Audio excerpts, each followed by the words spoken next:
Assalamualaikum warahmatullahi wabarakatuh. Selamat pagi, Ibu Monika dan teman-teman. Perkenalkan, saya Faida yang akan bertugas sebagai moderator dalam diskusi materi manajemen konflik dan team building dalam kelas.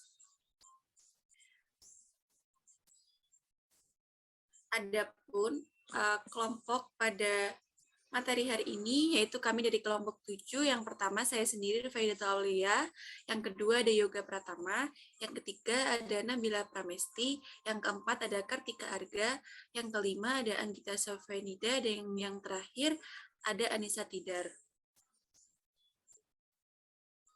Untuk penyampaian materi pertama akan disampaikan oleh Kartika. Silahkan. Baik, terima kasih. Materi yang pertama ada definisi manajemen konflik dan team building dalam kelas. Slide selanjutnya, Mas.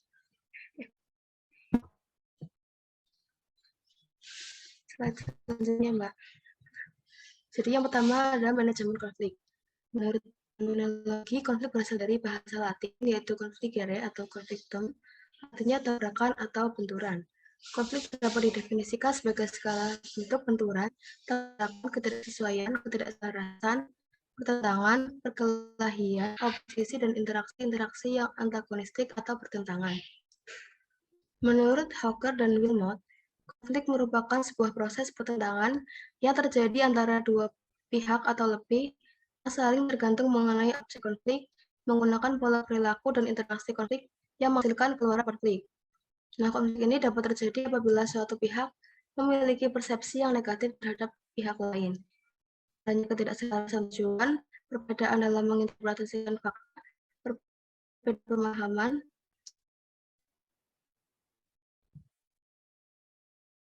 yang disebabkan oleh ekspektasi perilaku dan sebagainya. Nah, konflik ini pasti akan terjadi di segala bidang kehidupan, termasuk pada bidang pendidikan. Pada bidang pendidikan, terutama dalam sekolah, konflik akan muncul seiring dengan meningkatnya kompleksitas dan tuntutan pekerjaan yang ada, sehingga seluruh warga sekolah, terutama kepala sekolah dan guru, harus mampu mengendalikannya, karena konflik dapat menurunkan prestasi dan kemampuan guru, siswa, dan staf yang terdapat di sekolah. Slide selanjutnya, Mbak.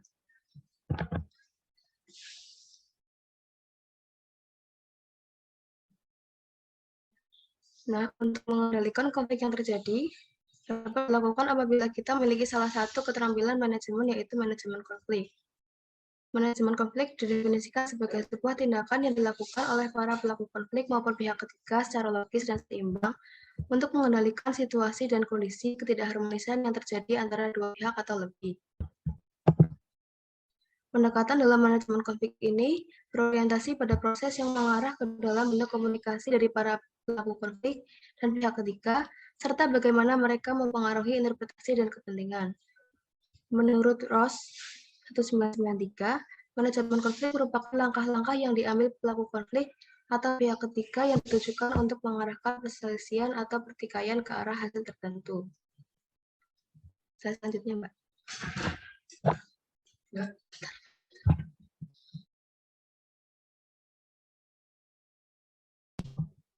Selanjutnya adalah team building. Eltington 1996 dan Levy 2001 menyatakan bahwa team building merupakan suatu tipe intervensi dalam pengembangan organisasi yang memusatkan pada peningkatan operasi kinerja tim. Team building ini merupakan sebuah proses pembelajaran dengan pendekatan eksperimental yang bertujuan untuk meningkatkan fungsi internal kelompok seperti kerjasama, komunikasi yang lebih baik, serta mengurangi konflik disfungsional antara sesama anggota dalam kelompok. Hal tersebut selaras dengan pandangan Reich 2010 yang menyatakan bahwa team building adalah sebuah proses membangun sebuah tim yang handal dan memiliki kerjasama yang baik antara masing-masing anggota tim. Menurut Maxen and von Klinow 2018, team building dapat diartikan sebagai suatu proses yang terdiri dari kegiatan formal yang dilakukan untuk meningkatkan pengembangan dan fungsi kerja tim. Nah, dari beberapa pengertian para ahli tersebut, dapat disimpulkan bahwa team building merupakan sebuah proses pembelajaran atau intervensi yang dilakukan dengan pendekatan eksperimental yang bertujuan untuk meningkatkan fungsi internal kinerja dalam kelompok atau tim, sehingga dapat mengurangi konflik disfungsional internal dalam tim. Nah, menurut Jones, manfaat team building ini dirasakan ketika mampu mengorganisasi orang-orang yang dari berbagai fungsi untuk bekerja sama. Ketika sebuah kelompok baru terbentuk, pembentukan tim ini dapat membantu anggota kelompok dengan cepat untuk menetapkan hubungan tugas dan peran sehingga mereka dapat bekerja sama secara efektif. Jones juga menyatakan bahwa salah satu bentuk tim building yaitu mengklasifikasikan peran. Nah, klasifikasi peran ini merupakan aktivitas merekonstruksi persepsi masing-masing anggota tentang dirinya atau peran serta harapan peran anggota tim lain, sehingga masing-masing anggota dapat berpartisipasi secara produktif dalam organisasi. Selanjutnya akan dijelaskan oleh rekan saya.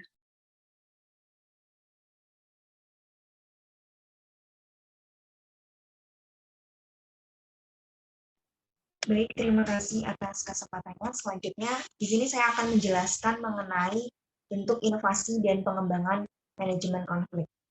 Slide selanjutnya. Baik, yang pertama adalah integrating.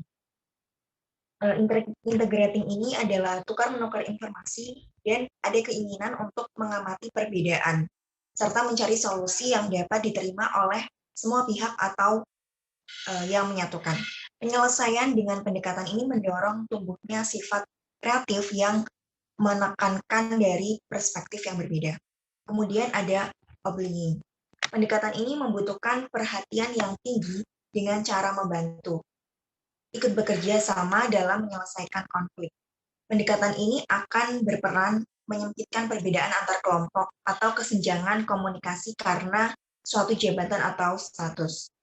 Yang ketiga, dominating. Bentuk pendekatan ini mementingkan otoritas diri. Jadi diperlukan untuk menekankan kejelasan sebuah keputusan. Nah, pendekatan ini sudah tidak membutuhkan negosiasi, karena dimungkinkan keputusan ini terjadi karena ada hal-hal yang mendesak, yang harus segera ditangani. Yang keempat, avoiding. Bentuk pendekatan penyelesaian dengan cara menghindar. Pendekatan ini harus dilakukan apabila memenuhi konflik-konflik yang sepele dan sebetulnya apabila ditangani malah membuat konflik yang lebih tajam. Dengan menghindar, permasalahan tidak akan selesai, tetapi ada kalanya juga melakukan hal tersebut karena permasalahan tersebut sudah usang dan tidak membutuhkan perhatian yang serius karena tidak begitu berarti. Kemudian ada kompromi. Digunakan karena masing-masing konflik perlu perhatian yang cukup. Keduanya tidak bisa ditinggal atau dihindari. Oleh karena itu, perlu kompromi atau negosiasi, sehingga semuanya akan mendapat solusi yang seimbang. Pendekatan ini lebih tepat disebut pendekatan dengan mencari jalan tengah atau jalan damai. Jalan tengah yang diambil tentunya akan memperkecil perbedaan atau kesenjangan pendapat, sehingga konflik yang dihadapi merupakan tugas dan beban bersama. Kemudian ada kolaborasi atau collaborating. Nah, bentuk manajemen kolaborasi ini merupakan gaya bernegosiasi untuk solusi yang sepenuhnya memuaskan pihak-pihak yang terlibat konflik. Upaya tersebut meliputi saling memahami permasalahan konflik atau saling mempelajari ketidaksepakatan. Dan yang terakhir, ada mengakomodasi atau accommodating. Jadi dalam bentuk manajemen konflik dengan tingkat keaktifan rendah dan tingkat kerjasama tinggi. Seseorang mengabaikan kepentingannya diri sendiri, seperti itu. Untuk bentuk team building dalam kelas nanti akan dijelaskan pada poin jenis team building karena materinya serupa. Selanjutnya akan dijelaskan oleh rekan saya, silakan.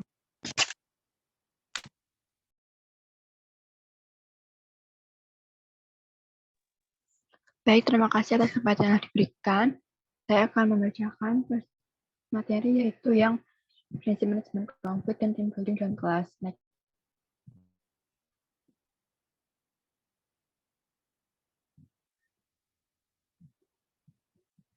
Manajemen konflik.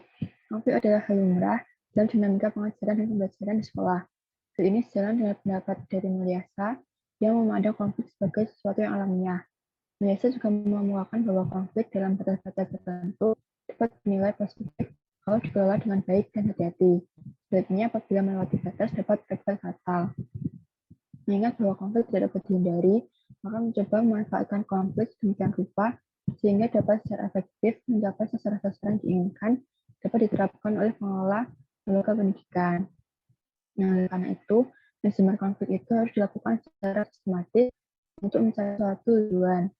Adapun tujuan dari manajemen konflik yaitu mencegah gangguan pada anggota kelompok untuk memfokuskan diri pada visi, misi, dan tujuan kelompok, memahami orang lain dan menghormati keberagaman, meningkatkan kreativitas, meningkatkan keputusan melalui pertimbangan berdasarkan pemikiran berbagai informasi dan sudut pandang, memfasilitasi pelaksanaan kegiatan melalui peran serta pemahaman bersama dan kerjasama, menciptakan prosedur dan mekanisme penyelesaian konflik, menimbulkan iklim kelompok dan lingkungan kerja yang tidak menyenangkan, takut moral rendah, dan sikap saling curiga, meningkatkan terjadinya pemogokan mengarah pada sabotase bagi pihak yang kalah dalam konflik, mengurangi loyalitas dan komitmen kelompok, dan terbangunnya proses produksi dan operasi. Next slide.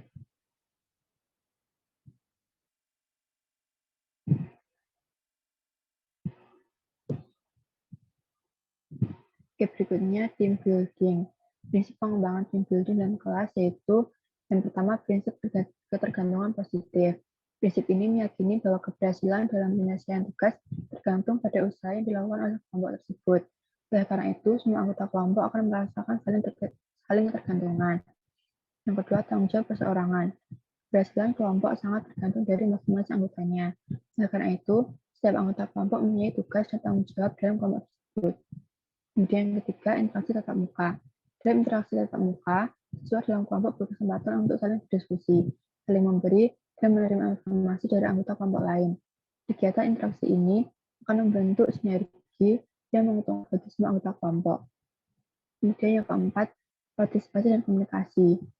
Komunikasi antar anggota kelompok atau peran-peran sosial merupakan prinsip kegiatan peserta didik untuk saling mengenal dan mempercayai, saling berkomunikasi secara akurat, dan ambisius, saling menerima dan saling mendukung, menyelesaikan konflik secara konstruktif, kontribusi terhadap keberhasilan dalam pembelajaran kooperatif, memerlukan keterampilan interpersonal. Oleh karena itu, diperlukan keterampilan seperti kepemimpinan, mengambil keputusan, membangun kepercayaan, komunikasi, dan mengelola harus diajarkan dengan tepat sehingga keterampilan akademis siswa meningkat. Yang terakhir yaitu evaluasi proses kelompok. Evaluasi proses kelompok merupakan kegiatan penilaian atau mengevaluasi proses kerja kelompok dan hasil kerjasama mereka agar selanjutnya bisa bekerjasama dengan lebih efektif. Selanjutnya akan dijelaskan oleh teman saya.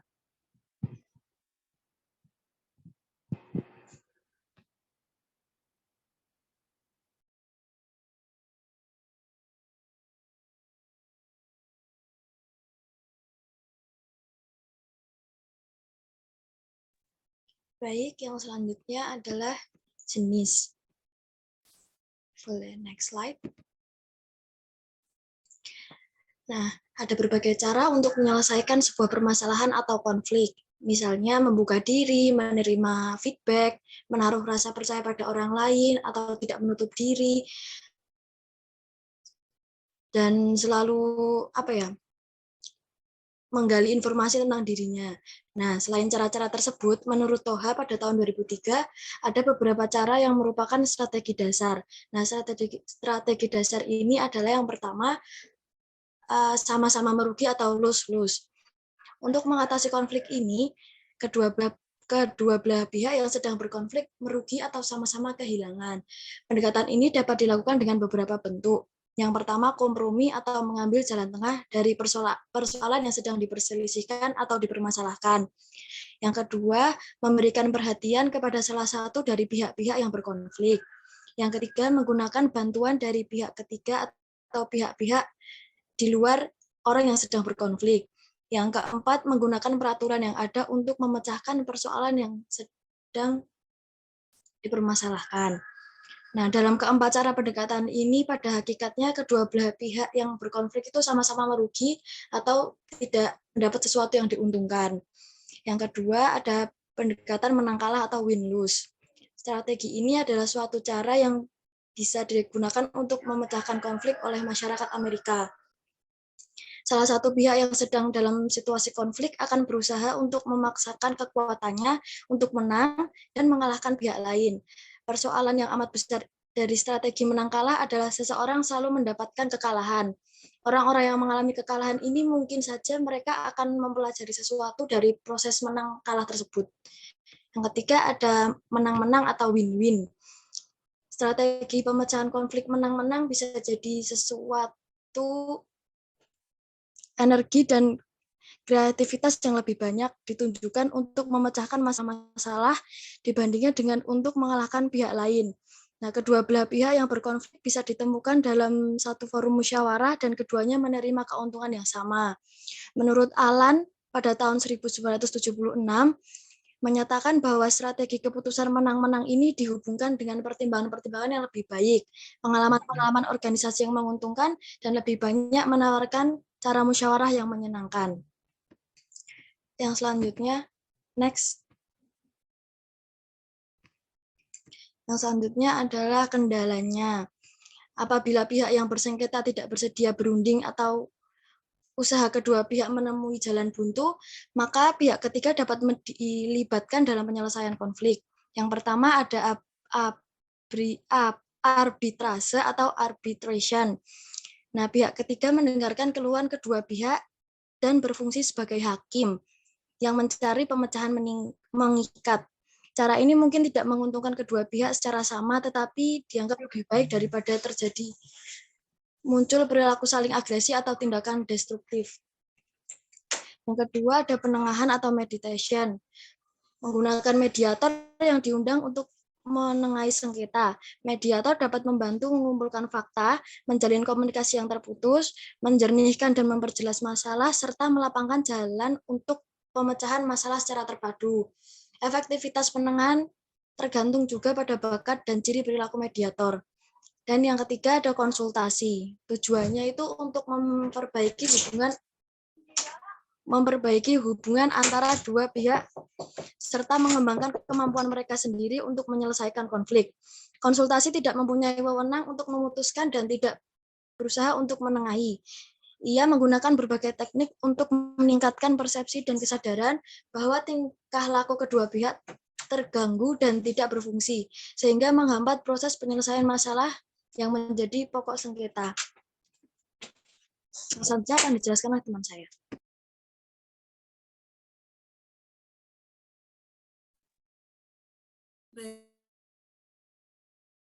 Baik, yang selanjutnya adalah bentuk atau jenis team building dalam kelas. Yang pertama, ada menulis dengan benang. Dengan mengikat beberapa benang atau tali pada spidol dari area tertutup hingga ke ujung belakang pen. Setiap akhiran benang atau tali dipegang oleh satu orang anggota tim, kemudian seluruh anggota akan bergerak menyebar ke segala arah. Tujuannya adalah menulis sebuah kata pada selembar kertas dengan membuat anggota tim mengendalikan tarik ulur benang atau tali tersebut. Namun, anggota tim tidak diizinkan untuk berbicara satu sama lain. Tim dengan hasil tujuan terbaik atau yang tercepat dalam menyelesaikan kata dan dapat dibaca itulah pemenangnya. Manfaat dari kegiatan tersebut adalah penyelesaian masalah dengan kreatif dan komunikasi. Untuk yang kedua yaitu menuntun si buta. Setiap anggota akan ditutup matanya dan anggota yang lain memandunya secara verbal untuk mencapai suatu tujuan dan dilakukan secara bergantian. Manfaatnya dari kegiatan ini adalah membangun kepercayaan dan kepemimpinan. Untuk yang ketiga, back-to-back drawing. Kegiatan ini dilakukan secara berpasangan, masing-masing anggota tim duduk berpunggungan dengan pasangannya. Salah satu anggota akan diperlihatkan sebuah gambar yang kemudian ia deskripsikan menggunakan bentuk, tampilan, dan warna tanpa menyebutkan nama bendanya. Anggota lainnya akan menggambar suatu benda sesuai deskripsi yang yang disebutkan. Manfaat dari kegiatan tersebut adalah peningkatan penekanan pada komunikasi verbal, kemampuan mendengarkan, dan daya penalaran. Untuk Kendala dari tim building sendiri ada 3 di sini. Yang pertama, peserta tidak open-minded. Yang kedua, sarana melabel atau judge ke individu. Yang ketiga, tidak ada follow-up. Nah, yang untuk pertama ini, ada beberapa peserta yang tidak bersedia menerima feedback karena dalam tim building harus dimulai dengan open mind. Pesertanya harus mau menerima feedback dan juga bersedia memberikan feedback yang jujur. Jika sudah tidak mau diberikan feedback, dikhawatirkan akan muncul kebencian dan berpotensi konflik antar pribadi. Untuk yang kedua, tim building ini sering digunakan untuk ajang menghakimi orang. Justru dengan adanya tim building ini, konflik dibuka dan dipahami untuk diselesaikan, bukan untuk memojokkan pihak tertentu. Untuk yang terakhir, sering terjadi setelah kegiatan itu tidak ada follow up atau kelanjutannya, sehingga kegiatan tim building tidak mencapai tujuannya dan cenderung melupakan apa yang telah dipelajari selama kegiatan berlangsung, seperti itu. Untuk materi selanjutnya akan dibacakan oleh Mas Yoga.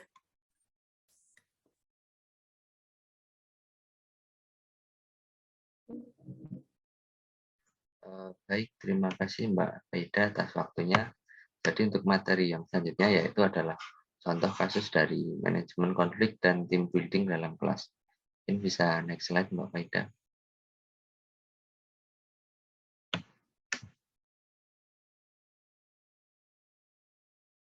Baik, dalam contoh kasus yang kami contohkan yaitu di dalam suatu kelas pasti terdapat berbagai siswa yang berbeda-beda tiap individunya. Perbedaan itu bisa berupa perbedaan suku, agama, sifat, karakteristik, dan lain sebagainya. Walaupun adanya perbedaan tersebut, setiap siswa adalah satu tim yang berada di dalam satu kelas. Konflik-konflik seperti perbedaan pendapat menjadi sangat wajar terjadi di dalam satu tim, apalagi jika perbedaan itu dalam satu kelas. Contoh konflik yang dapat terjadi dalam kelas yaitu adalah adanya perbedaan pendapat antara siswa. Next slide Mbak Faida.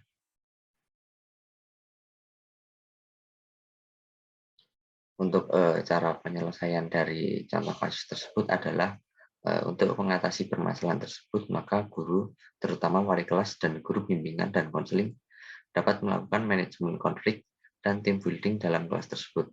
Karena konflik di dalam kelas merupakan suatu hal yang wajar, maka wali kelas ataupun guru bimbingan dan konseling dapat melakukan kedua hal tersebut, agar konflik yang terjadi di dalam kelas menjadi lebih terarah dan tidak menimbulkan perpecahan antar siswa di dalam kelas.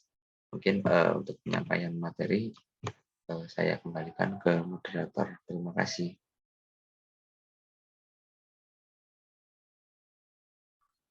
Baik, terima kasih atas penyampaian materinya. Mungkin itu saja yang dapat kami sampaikan. Saya selaku moderator, kurang lebihnya mohon maaf. Sekian dari kelompok 7. Wassalamualaikum warahmatullahi wabarakatuh.